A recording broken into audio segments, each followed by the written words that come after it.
Formula One drivers hit Las Vegas Boulevard Saturday night in a race watched around the world, and the Oakland A's are one step closer to moving to Las Vegas. Covering both of those major sports stories is Mick Akers from the Las Vegas Review-Journal. Mick, welcome to Nevada Week. Thanks for having me. So you were in Texas, where Major League Baseball team owners voted unanimously to approve the A's relocation to Las Vegas. Not one single no vote. Why do you think that is? Yeah, I think it's just been over a decade in Oakland trying to get something done out there. Nothing happened. They had a changeover in mayors.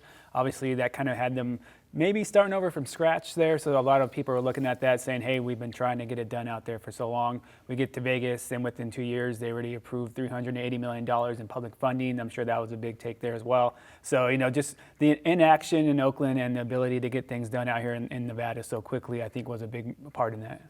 And so that is one step, Major League Baseball's approval, but what else has to actually happen before the teams can move here? Yeah, so similar to the Raiders situation when they moved here, they're working with the Las Vegas Stadium Authority. They're going to strike a number of agreements with them as far as, you know, coming here, non-relocation, a lease agreement, and then a development agreement as well. That will take, you know, several months to get those fine-tuned. They've been through it before, so it shouldn't take as long as the Raiders did.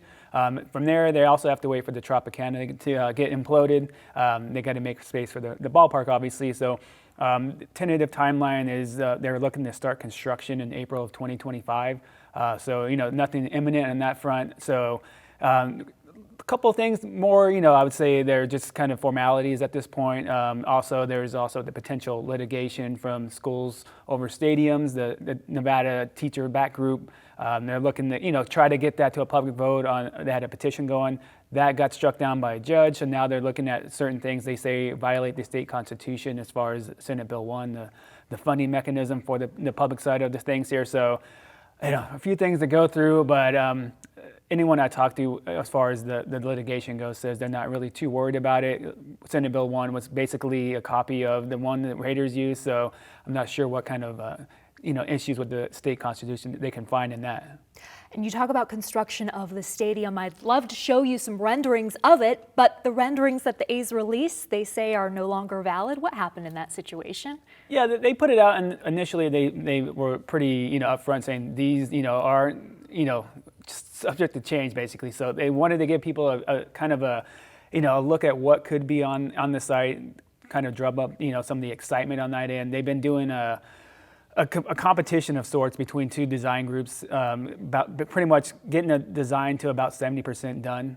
So I think that should come out here pretty soon, and some new renderings with that. So, you know, everyone's been kind of, you know, pointing that out, saying, hey, we have these fake renderings, you know, how real is this? It is going on behind the scenes. So I think, you know, sometime over the next few weeks, we'll see some new ones come out. Looking forward to those new renderings. Let's move on to F1 now. I'm curious to know your takeaways as far as how well the inaugural Las Vegas Grand Prix went. Yeah, you know, it got off to a rocky start. You know, Wednesday they dealt with some rain in the opening ceremony, so it kind of put a damper on that. I think it shortened that a little bit just because, you know, inclement weather. And then first day of practices, obviously they had the issues with the water valve cover coming up and damaging multiple F1 cars. That put a delay on that, so they canceled the first practice session after 9 minutes only, and then the second one was delayed for 2.5 hours. So that was supposed to start at midnight on Friday, and it ended up starting at 2:30 a.m.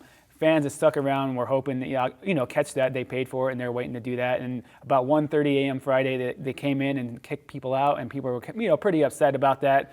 Fast forward to Friday night, and there's a litigation already filed, a class action lawsuit, so people are looking to get, you know, recoup their money for the tickets and their travel expenses and such. So we'll see how that plays out. But, you know, after that, smoothed out a little bit. No weather to deal with, no issues on the track, nothing else along those lines. People seem to have a great time as far as you know, the second day of practices and qualifying, and then the race itself.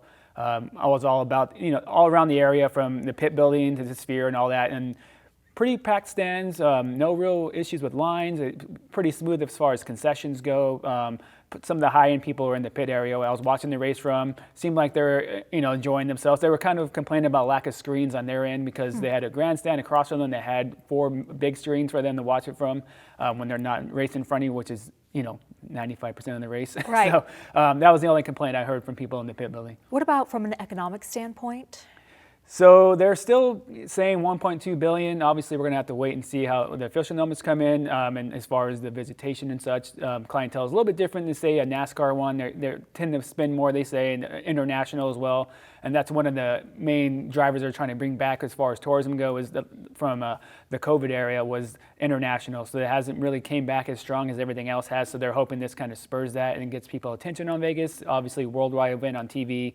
So maybe someone overseas says, hey, there's Vegas and sparkling and shining lights. I want to go out there and visit. So they're hoping some turnover effect on that end. Las Vegas certainly got a lot of exposure, and now Las Vegas is set to deconstruct everything that's been put together for the event. How long until Las Vegas Boulevard looks back to normal? It's going to be about 2 months. So they're going to start. They're already starting. 2 months. Yeah, they already started taking some of the barriers and the fencing and all that, lighting and all that down right now.